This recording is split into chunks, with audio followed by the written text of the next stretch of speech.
오늘의 본문은 다니엘 4장 28에서 37절입니다. 이번 주 D6 가족 주제는 에스더의 삶에서 배우는 교훈입니다. 여러분, 인간과 동물의 차이가 무엇이라고 생각하십니까? 진화론적으로 생각을 하면 사람은 결국 동물에서, 짐승에서 비롯된 존재입니다. 현대 생물학적인 관점에서 바라보면 인간은요, 결국 동물계에 속한 포유류에 불과한 것이죠. 그렇다면 인간은 어떤 특별한 목적이나 이유, 인간의 삶에 동물과 다른 특별한 목적이나 이유를 찾아보기 힘들게 됩니다.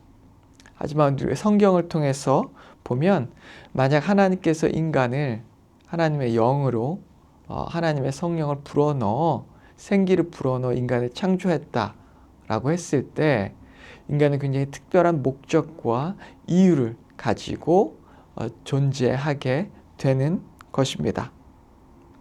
그리고 이 특별한 이유는 하나님께서 인간을 피조물 중 하나로 하나님께 영광을 돌리는 존재, 또 하나님을 영원히 기뻐하는 하나님과의 깊은 관계를 맺은 존재로 하나님께서 인간을 창조하셨다라고 한 것을 우리에게 말해주고 보여주고 있는 것이죠.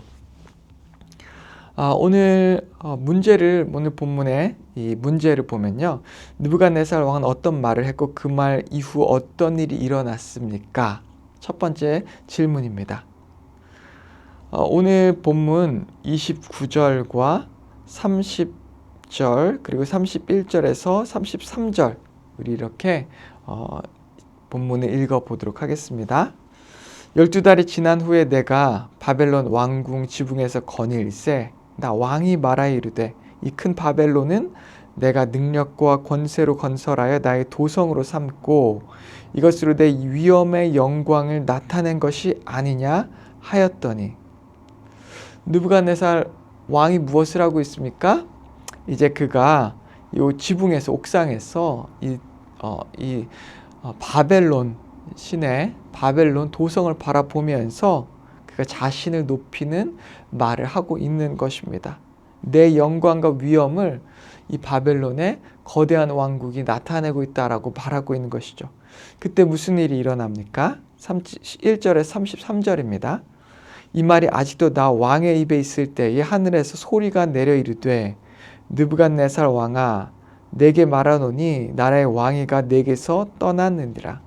내가 사람들에게 쫓겨나서 들 짐승과 함께 살면서 소처럼 풀을 먹을 것이요 이와 같이 7대를 지내서 지극히 높으신 이가 사람의 나라를 다스리시며 자기의 뜻대로 그것을 누구에게든지 주시는 줄을 알기까지 이르리라 하더라.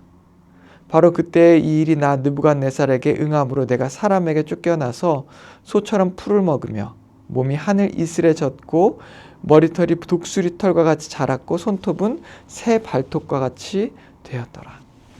느부갓네살 왕이 자기 자신을 높일 때 하나님께서 그의 마음에 있던 그 이성을 빼앗아 가버립니다.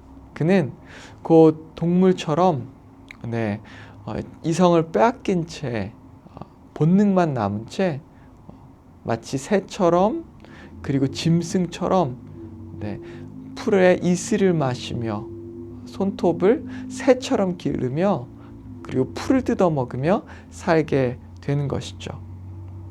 느부갓네살은 이전에 분명히 하나님께 경고를 받았었습니다. 그런 자신을 높이지 말라는 그 경고를 받았었음에도 불구하고 하나님 앞에서 하나님을 무시하고 자신을 높이다가 결국에는 정말 땅끝까지 낮아지는 짐승과 같이 되는 일이 일어난 것이죠.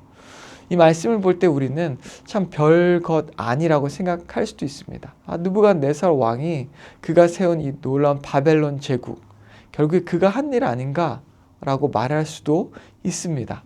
그리고 그가 혼잣말을 좀 중얼인 것 가지고 이게 뭐 큰 일인가? 라고 생각할 수 있습니다. 오늘날 그렇게 사는 사람들이 너무나 많기 때문이죠.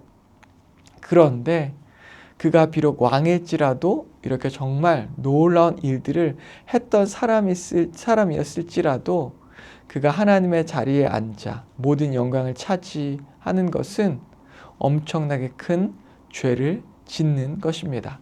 바로 사탄이 그렇게 했고 또 아담과 하와가 그렇게 하다가 죄를 짓게 된 것이죠. 오늘날 수많은 사람들이 그렇게 살고 있습니다. 혼잣말을 중얼거리며 자신이 자기 인생의 주인이 되어서 그렇게 살아가고 있는 것이죠. 그런 사람들은 아무것도 모른 채 이게 당연하다. 그리고 오늘날의 세상은 그렇게 살도록 우리를 부추깁니다. 우리가 우리 인생의 주인이 되도록 그것이 정말 멋진 삶이라고 우리를 부추길 때가 참 많습니다. 하지만 그런 모습은 오늘 본문에 나온 이 느부갓네살이 했던 큰 잘못이자 그리고 실수이자 죄악이라고 하는 것을 우리는 기억해야 하는 것이죠. 그렇게 되었다가 그가 7년이 지난 뒤에 하나님께서 그를 다시 회복시키시는데요. 34절 말씀을 한번 보겠습니다. 그 기한이 참에 나 느부갓네살이 하늘을 우러러 보았더니 내 총명이 다시 내게로 돌아온지라. 이에 내가 지극히 높으신 이에게 감사하며 영생하시는 이를 찬양하고 경배하였나니 그 권세는 영원한 권세요 그 나라는 대대에 이르리로다. 네, 그가 이제 하나님께서 그를 회복시켜 주시고 다시 이성을 그가 찾게 되었을 때에 그에게 놀라운 변화가 일어났습니다. 그것은 바로 그가 하나님의 자리에 앉아 있다 다시 피조물의 자리, 인간의 자리, 하나님을 예배하는 그 자리로 내려가 주님을 바라보고 예배하고 고백하는 것이죠. 이 느부갓네살의 겸손의 회복은 능력이나 환경의 회복보다 하늘을 우러보는 시선에서 시작된 것을 우리는 발견할 수 있습니다.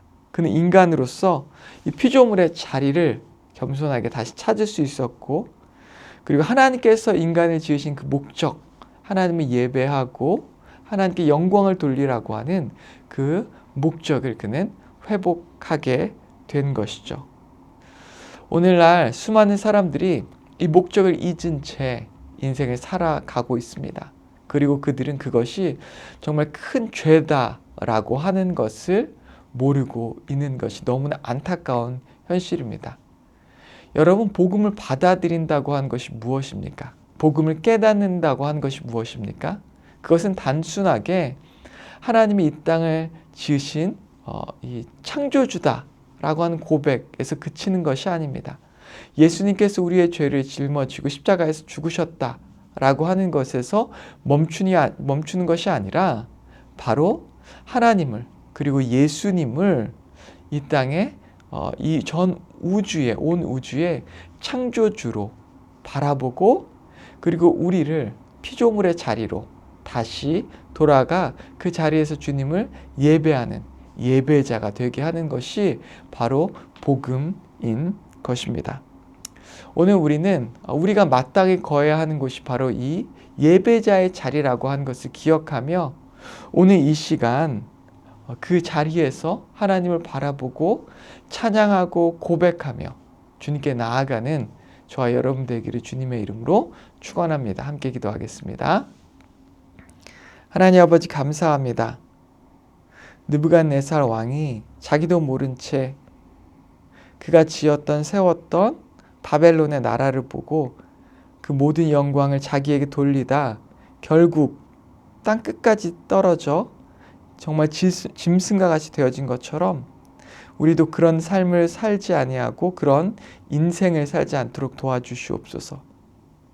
피조물의 자리에서 예배자의 자리에서 마땅히 모든 영광을 주님께 올려드리며 느부갓네살이 지었던 그 실수와 그 큰 죄악을 범하지 아니하고 정말 복음을 진심으로 믿고 받아들이는 복음의 삶을 살아갈 수 있도록 인도하여 주시옵소서. 예수님의 이름으로 기도했습니다. 아멘.